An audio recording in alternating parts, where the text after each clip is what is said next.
לצלול ישר לתוך אחד הפרדוקסים הכי מרתקים שקשורים לחג השבועות. תראו, שבועות נחשב ליום הדין על התורה.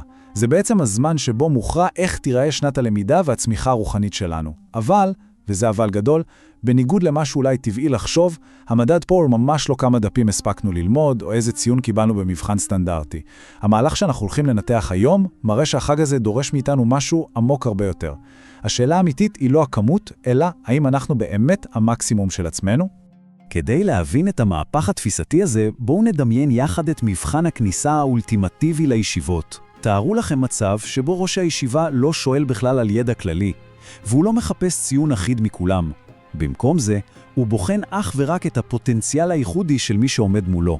למי יש נטייה טבעית להתעמק ולנתח? מי מצטיין בשינון? למי יש יכולת הסברה פנומנלית? המוקד זז לחלוטין. לא מחפשים להכניס את כולם לאותה תבנית בדיוק, אלא שואלים את השאלה הכי נוקבת שיש. האם אנחנו מממשים את הפוטנציאל הספציפי והייחודי שלנו? כי בינינו, איך אנחנו בדרך כלל מודדים הצלחה בעולם שלנו? אנחנו תמיד מסתכלים ימינה ושמאלה, הצלחה השוואתית. כמה קיבלתי ביחס לאחרים, או כמה אני בולט בקבוצה. אבל המדד החדש הזה, שעולה מתוך פרשת במדבר, רגע לפני מתן תורה, מציג גישה שונה לחלוטין, הצלחה פנימית. לנצח במרוץ הפנימי של להיות בדיוק מי שנועדנו להיות. זה משנה את כל חוקי המשחק. אנחנו נוטים לחשוב על עם ישראל למרגלות הר סיני בתור איזה גוש אחד גדול, בלוק אנושי אחיד שעומד שם יחד. אבל האמת היא שמדובר בפסיפס מטורף של 600,000 נתיבים אינדיבידואליים לחלוטין. התורה לא ניתנה לעם כאיזו ישות חסרת פנים, אלא לכל יחיד ויחידה עם המסלול המדויק שלהם. ברגע שמבינים את זה, כל התסביך הזה של רגשי נחיתות או השוואות לאחרים פשוט מתעדה, כי אי אפשר להשוות בין מסלולים שהם שונים במהותם. ועכשיו, שימו לב שזה לא סתם רעיון נחמד באוויר, אלא יש לזה הוכחות מדויקות במקורות. הארי הקדוש עולה פה על דיוק דקדוקי פשוט מבריק מתוך מפקד השבטים. לאורך כל רשימת השבטים מופיעה אות למד, לבני ראובן, לבני שמעון וכן הלאה. אבל כשמגיעים לשבט האחרון, נפתלי, פתאום הלמד נעלמת וכתוב פשוט בני נפתלי. למה? הארי מסביר שהאות למד מסמלת מעבר לספר חדש. לכל שבט היה פנקס רישום שהוא רק שלו, ספר נפרד לחלוטין. כשהגיעו לשבט האחרון, פשוט לא היה צורך לעבור לספר הבא. זו הוכחה חד משמעית לזה שהתורה מתייחסת לכל שבט כאל ישות ייחודית ועצמאית לגמרי. וההפרדה הזו מתבטאת גם באופן פיזי לגמרי. התורה ממש קנאית לשמירה על הגבולות האלה, כדי למנוע ערבוב וכאוס. קחו למשל את המקרה המפורסם של בנות צלפב. למרות שהן מקבלות נחלה בזכות עצמן, שזה תקדים עצום, התורה מיד מציבה גבול ברור. אסור להעביר את הנחלה הזו לשבט אחר. אין זכות להתחתן בתוך השבט שלהן. למה? כדי לייצר מחסום פיזי שישמור על הייחודיות, האופי והעוצמה של כל שבט, מבלי שהוא ייבלע או יתשתשש בתוך השבטים האחרים. ואגב, הסיפור הזה של השבטים הוא ממש לא רק היסטוריה עתיקה. היום יש בעולם בלבול זהויות מוחלט. רובנו בכלל לא יודעים לאיזה שבט או שורש אנחנו שייכים. אבל אחד התפקידים הכי מסקרנים של המשיח הוא לפעול בתור מריח ודאין. מה זה אומר? זה אומר שהוא ישתמש במין אינטואיציה אלוהית, סוג של חוש ריח רוחני, כדי להחזיר כל אחד ואחת בדיוק לשורש השבטי המקורי שלהם. הסדר הפנימי הזה עתיד לחזור אלינו בענק. וכדי להבין עד כמה החזון העתידי הזה מוחשי, בואו נסתכל על המספר 12. בחזון הנבואי המדהים של יחזקאל לגבי ירושלים לעתיד לבוא, אין שם איזו כניסה אחת ראשית שכולם נדחפים בה כדי להיכנס ראשונים. ממש לא. יש שם 12 שערים ספציפיים ובלעדיים. כל שבט נכנס דרך השער שלו בלי לדרוך על הרגליים של השבט של ידו. כשאתם יודעים שיש שער שהוא במיוחד בשבילכם, איזו סיבה יש לתחרותיות או קנאה, זה פשוט פותר את הכל. מה שמוביל אותנו ישירות לעניין הדגלים במדבר. השבטים לא חולקו למחנות סתם בשביל הסדר הטוב, והדגלים שלהם לא היו בשביל היופי. ריבנו בחיים מסביר שהדגלים האלה, אריה, שור, נשר ואדם, הקבילו במדויק לדמויות של המרכבה האלוהית שעם ישראל ראה בהר סיני. כשיש לכם תפקיד שמוגדר בצורה כל כך עמוקה ושמימית, הקנאה פשוט מאבדת רלוונטיות. הדגל הוא בעצם הצהרה שאומרת, זה המקום שלי, זו השליחות שלי, ואני לא צריך לחמוד את המקום של אף אחד אחר. אבל מה קורה כשאנחנו מאבדים את ההבנה הזו? כשאנחנו שוכחים את המקום שלנו, פה מתחילות כל הצרות. היסטורית, הקנאה היא החטא הקדמון הפסיכולוגי שלנו. הנחש קנאה באדם הראשון, חובה קנאה באישה פוטנציאלית שאולי תחליף אותה, וקין? קין קנאה בהבל, וכולנו יודעים איך זה נגמר ברצח הראשון בהיסטוריה. השורש של הבעיה הוא תמיד הרצון להיות מספר אחת בזירה של מישהו אחר. התורה לא אומרת לנו להפסיק לשאוף למצוינות, ממש לא. היא אומרת, תהיו מספר אחת, אבל במסלול הייחודי שלכם. אז איך באמת מרפאים את נגע הקנאה הזה? בואו נסתכל על אהרון הכהן, שנותן לנו פה מאסטר קלאס באיך להיות השמח בחלקו. אהרון, האח הגדול, רואה את משה, אחיו הצעיר, מגיע והופך למנהיג העל של האומה. ואיך אהרון מגיב? התורה מעידה עליו, וראה ושמח בליבו. זו לא הייתה סתם תפיחה מזויפת על השקם, זו הייתה שמחה אמיתית, פנימית ותאורה. איך זה אפשרי? זה מתאפשר רק כשבן אדם בטוח לחלוטין בשליחות שלו. אהרון ידע שהוא הכהן הגדול, הוא ידע שזה המקום שלו, ולכן ההצלחה של משה לא אימה עליו מילימטר. הם פשוט ניגנו על כלים שונים באותה תזמורת. והעיקרון הזה ממש מוטמע בתוך הכלים הפרקטיים שלנו ללימוד תורה. המשנה בפרקי אבות מונה 48 דרכים שבהן התורה נקנית. הרב ישראל מאיר לאו עושה פה חלוקה פסיכולוגית פשוט מבריקה. 24 הכלים הראשונים, כמו שמיעת האוזן, הם כלים טכניים למי שנמצא בתחילת הדרך.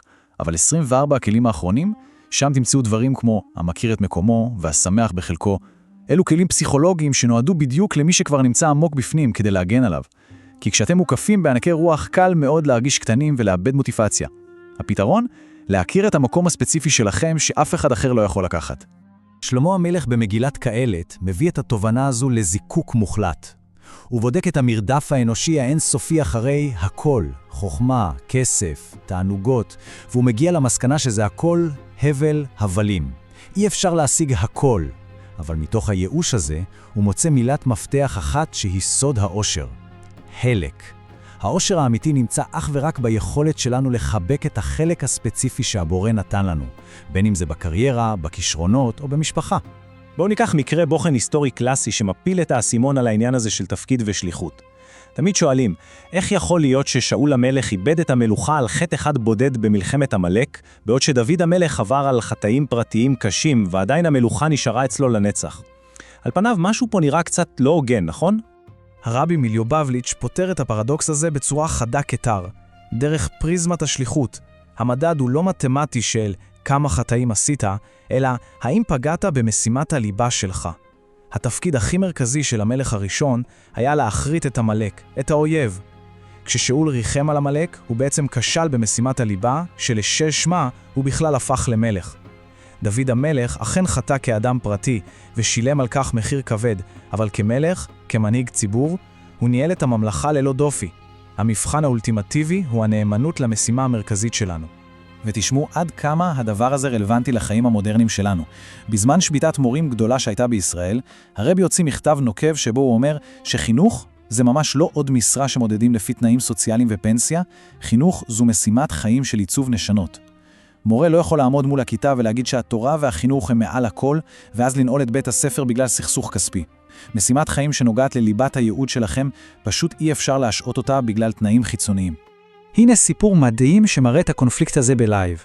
הרב משה סלונין מכפר חב"ד היה נוהג לארח יהודים רחוקים מדת בכל ליל ראש השנה. ובמשך שנים הוא סבל מזה. הוא ראה את כל החברים שלו נשארים בבית הכנסת, מתפללים בדבקות מטורפת, שרים את הניגונים של הימים הנוראים. והוא היה חייב לרוץ הביתה לארח.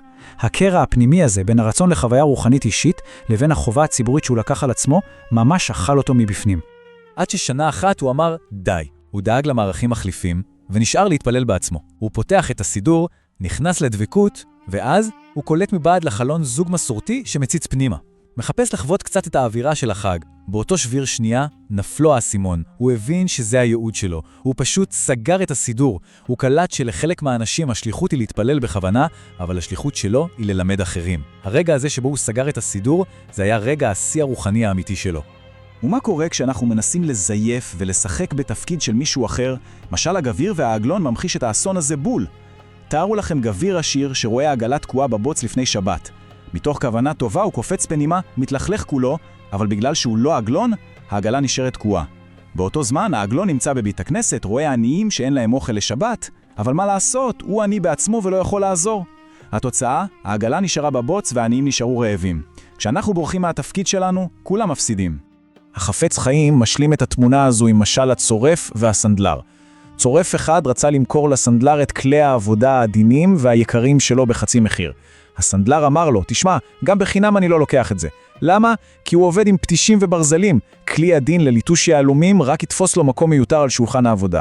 המסר פה מדויק. הכישרונות שלנו, תכונות האופי, נסיבות החיים, אלו כלים שהותאמו באופן בלעדי למשימה שלנו. כישרונות שאולים של מישהו אחר פשוט לא יעבדו אצלנו. אז אם נסכם את כל המהלך העמוק הזה שעברנו, המסקנה היא פשוטה וחדה. האינדיבידואליות הזו, ההכרה במקום הייחודי שלנו והכלים שקיבלנו, היא לא איזה בונוס נחמד למי שרוצה קצת איכות חיים. היא התנאי ההכרחי והיחיד לקבלת התורה. בלי להכיר את המקום שלנו, בלי להבין מה השליחות שלנו, פשוט אין לנו חלק אותנטי בתמונה הגדולה. הכלים שקיבלנו מחוילים למשימה שלנו בדיוק אלוהי מוחלט. אז אל תחפשו כלים של אחרים. וזה משאיר אותנו עם נקודה אחת עוצמתית למחשבה. אם נסתכל על כולנו כמו על תזמורת פילהרמונית עצומה ואלוהית, השאלה שעומדת מולנו, במיוחד עכשיו, היא לא כמה חזק אנחנו מנגנים, אלא איזה כלי נגינה ספציפי אנחנו נועדנו לנגן. זה הרגע להפסיק להסתכל לצדדים, להפסיק להשוות את עצמנו לאחרים, ולהתחיל לזהות את התפקיד החיוני שלנו בתוכנית הזו. כי רק כשנדע את מקומנו, נוכל באמת להתחיל לנגן את המוזיקה שלנו. אז איזה כלי נגינה אתם עומדים לנגן בתזמורת הזו?